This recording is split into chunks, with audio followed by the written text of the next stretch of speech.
Hi, I'm Mindy McGinnis, author of Not a Drop to Drink. We're down to less than a month before my debut comes out, and I'm really excited. There's a lot of cool stuff going on right now.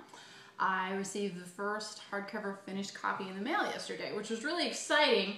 You might think that's silly because essentially it's just the arc, but it's hard. It's not necessarily true. There's some cool stuff going on here. You get to see that the pond is actually shiny. You see, that's pretty sweet. The cover itself is matte, which I'm glad. I like it that way. You also get to see there's the flat matter and stuff like that, but you can see on the spine, it's a pretty shiny green.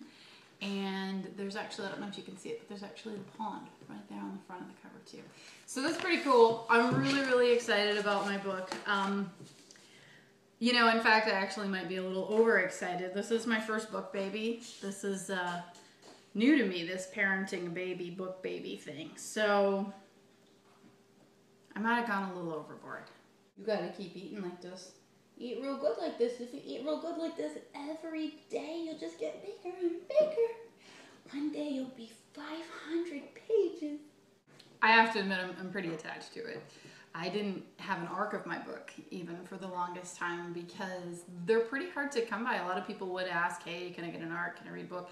And my inner nature wants to give people books to read. I mean, that's what I do for a living. I'm a librarian, but I can't give you what I don't have. And I didn't even have my own book. It hurt. So now that I do have one, I admit I'm a little overprotective.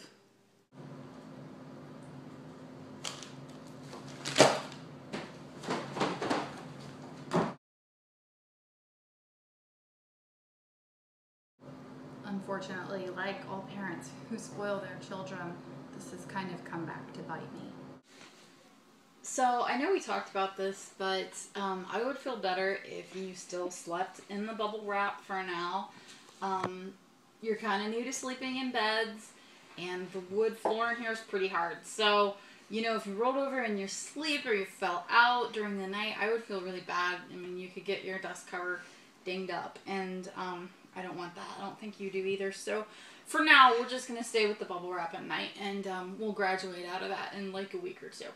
But I think that's pretty much agreed upon. Okay, so here's something.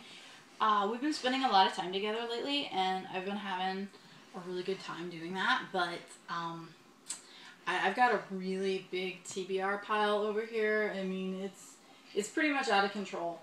And I need to start spending some time with other books. And I think that, you know, you can handle that. You're pretty mature. So you and I are going to spend some time together reading. Me with other books. And I will be right back. Going to get a drink of water. And you just cuddle up. And if you're asleep when I get back, that's, you know, I understand. You've had a big day. What did you do?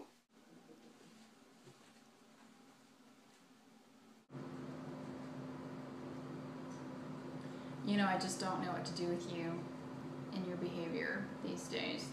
I feel like I've given you every head start in life. You went to Chicago ALA.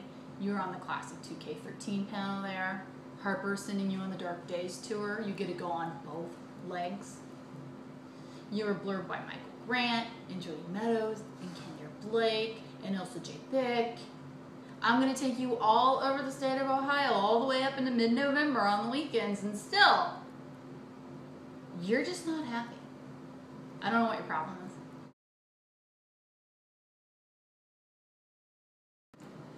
BEA?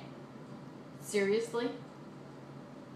You didn't even exist when they had Book Expo America this year, so you can't blame that one on me. Oh! Okay, Samuel Wilderness. It's your turn now. Are you ready for your bottle? Samuel.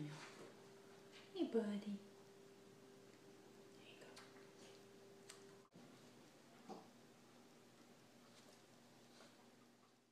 Not the cat! You really don't want to get between Samuel Wilderness and his bottle.